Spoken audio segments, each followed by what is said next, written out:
এখন ঘৰৰ ডাঙৰ সন্তান হোৱাৰ দায়িত্বটো বাৰু কোনে কেতিয়া বুজি উঠিছিলে? মই কিন্তু সৰুতে বুজি উঠিছিলোঁ। মোৰ ভণ্টি মোতছে প্ৰায় 4 বছৰ 8 মাহৰ সৰু।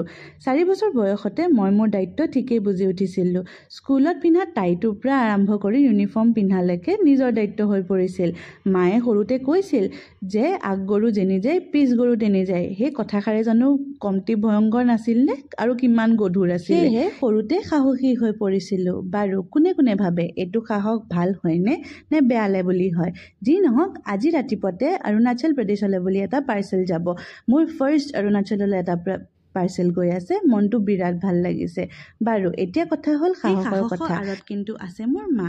মায়ে সৰুৰ পৰাই বহুত সাহস দিলে। সৰু কালতে দেউতাৰ লগত বেংকলৈ গৈ কামবোৰ কৰাৰ পৰা আৰম্ভ কৰি গাড়ী শিকা, বাইক শিকা, স্কুটাৰ শিকা সকলোখিনি সৰুতেই শিকি গৈছিলোঁ। কাৰণ এই সাহস দিয়াৰ আঁৰত আছিলে মোৰ মা।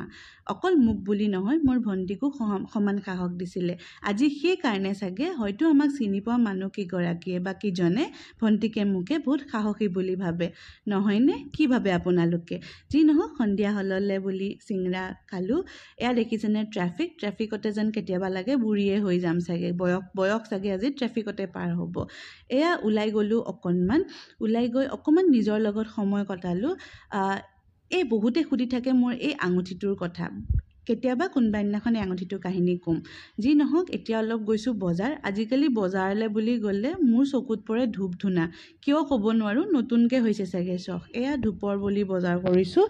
কৰি উঠি আহিলোঁ অলপমান ফুল কিনিলোঁ। এতিয়া ফুলখিনি ৰিফিল কৰিলোঁ। এপা দুপা ফুল কিনি আনিছোঁ। এডাল এমিটাত থৈছোঁ আৰু বাকীখিনি গোসাঁই ঘৰত থৈছোঁ। বৰ ভাল লাগে মোৰ ফুল কিনি। কোনোবা দিনাখন এগুচি কিনিব পাৰোঁ, কিন্তু বেয়া হৈ যায় বুলিহে।